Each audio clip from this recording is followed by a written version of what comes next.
Well, hello YouTubers. Unfortunately my camera's been a cunt and now I've lost both sides of my screen. The only bit I can see is this section here, where my finger is, and it's one very small little triangle about 5mm wide. So, hey, this is the carpet out of my car. You see it's filled with puddles of water because I've been cleaning it. I haven't been cleaning it because it needs cleaning, I've cleaning it because I've replaced the carpet. I'll show you a picture of that later. I'm not going out there now because it is dark and you won't be able to see a fucking thing. Ooh, look, full moon, yum yum yum. I'm not a werewolf yet. Oh well. Anyway, I'm going to be selling this on eBay. It's nothing actually wrong with it, it's actually in fairly good nick. The only one problem is this itty bitty little hole. This has got a little hole, but oh well, it's not that much of a deal. If you're putting car mats in your car, it covers that up anyway. It's all good. Also, I made a car chair. This isn't one of the chairs out of my car. Well, you can tell by the rips. I'll tell you what's going on with this. This is for my friend's aunt, and I've also got one in my bedroom. I made two of them. I have one out of a passenger chair and one out of a driver's chair. Me and my friend had a car to take apart, so that's where I got the other carpet from. Let's go and investigate a little bit more.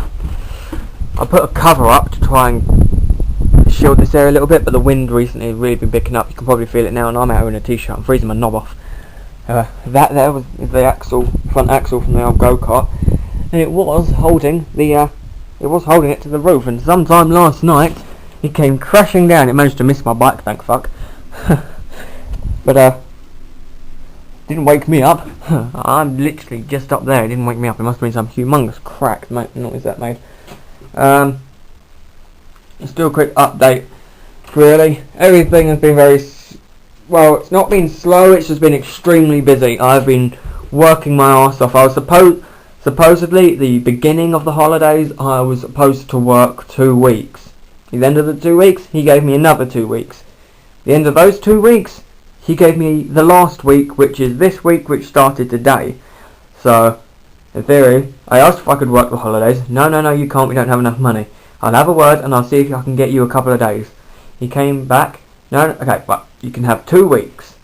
And now I've worked all of them, so I'm getting a lot of money and I'm very happy. Unfortunately, I'm on minimum wage, so the money's not as good as what it could be. If it was, I'd be laughing right now. I'd be up in a bathtub full of champagne. Oh well. There's an alternator I got out of a Peugeot. Supposedly working, not a clue. It looks in reasonable condition, but it's got Halfords written on it. Now, I'm not saying that's a bad thing, but oh, you never know. I'm going to hook this up to my drill, which my boss gave me, or that engine, and I'm going to spin it up. I've got a battery lying around somewhere, and I'll see if I can get any juice out of it. If I can, it's always a good thing. So I'll try and get a video testing this. I don't know any other. You probably can just test it with a multimeter, but I want to try and be a little bit. I want to be a little bit more. Yeah, I want to use a little bit more ingenuity than that. We've got a throttle body for a Peugeot 1 litre.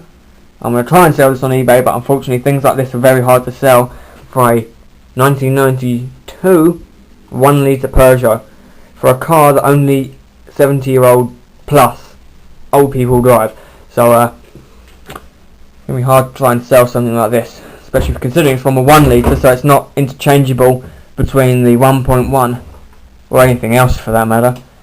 Once it gets onto the 1.4, I believe I think 1.4 is multi-point injection, so it's only the 1.1s and the 1 litres actually have SPI on them, and this one's very small. It will not fit. Well, it will fit the 1.1 litre, but the engine will suffer because it doesn't get enough. Well, it probably would, but you would not get any revs out of it because the engine is basically starved of oxygen. This here is the rocker cover.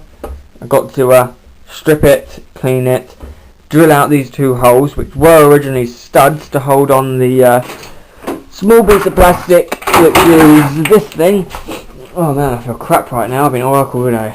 We originally held that on to hold the HT leads, but somewhere along the line some retard has snapped them off, so I'm going to have to drill them out. I'm going to put 2 M6 nut bolts up from behind, weld them on, and hopefully that should solve that problem. I'm going to clean the whole lot, spray it all, same with the ECU cover, and I'll sell them as a set. I think I'm going to do half silver, half black, half silver, half black, so hopefully they'll match each other, and I'll sell them as a set. If I can sell them as a set, I'll try and ask like 30 quid for them. Then it's a quick bolt-on job, and it will improve the look of your engine very quickly. This thing here is the... Oh my god, I thought my car had a problem with getting manky crap into the air filter housing. This here has actually got pure oil in it. That's disgusting. Mine had like carbony crud stuff. Like stuff that builds up inside your crankcase. Like that junk. Like this one here is cleaner than what it was on mine. But well, the car that this all came from had 112,000 miles. No, it was about 119,000 miles. It's nearly 120,000 miles. So yeah, master cylinder. It's an interesting story with this. Still mounted on the booster and the servo, and we took the fuel lines off while there's still brake fluid in the housing, and I myself knew it was going to leak out. My friend, I kind of warned him, yeah, it's going to leak out. Make sure you have some tissue lying around or some newspaper to jam in there. So while you're you can take the fuel, you can take the brake hoses off, unbolt it from the servo, take it off, and then you can just pour the fluid out. So he's doing that. Then he gave up because he was getting brake fluid everywhere. So I took over. Once I'd done, I kind of helped him out getting the alternator off, which he lost. He didn't put the bloody bolts back on the terminal, so nuts back on the terminal. Sorry. So I might have to quickly find some to stick on there before I sell it. But he's got a large family, and then his sisters decided they were going to come out and be helpful. They're sitting inside the car fucking around, and one of them decides they're gonna put their foot on the brake pedal and started pushing out all of my little newspaper plugs, fucking squirting brake fluid in every which direction. So we now after much shouting, ooh, there is still brake fluid in that. I actually should drain it out. Ooh, it's got a nasty colour too. It is rather foul. Oh, did anyone know that brake fluid doesn't actually mix with oil? It mixes with water because it absorbs it, but a different story. And that was very cold. Not the best idea to be having brake fluid over your hand, I suppose. Cam belt cover, ECU. That's going to be hard to sell as well because it's from the 1.0. Got a fan that's compatible for every Peugeot. Doesn't matter what, so that fan will fit it. Well, unless you're getting onto 16 valves, when they do have them, but people tend not to have them on there. They tend to have the dual fans, or if you have air conditioning, they don't have them. Vacuum hose, HT leads. HT leads, I'll sell them for a tenner, something stupid. Headlights, we've got some other junk lying around as well. So we've got runners as well. Yeah, I'll show you a picture of that carpet on my car. It's sexy as God. It's enough to make you jizz, I'm telling you. Anyway, enough bullshitting. I'll run out of things to talk about. It was a little bit late at night, so I got to work tomorrow at like 8 o'clock. Oh, and I've also got a dipstick for my car, because when I was putting the dipstick back in my car, pushing on it was hurting, so I put the actual dipstick, well, I was putting the dipstick tube in and pushing on it was hurting. So I put the dipstick in and used that as something to push against, and then the dipstick tube dug into the actual little knob thing on the end, and now it sits about 1.5 centimeters too deep, so I got a nice new one. But I say new, it's actually older. This thing's 18 years old. So that computer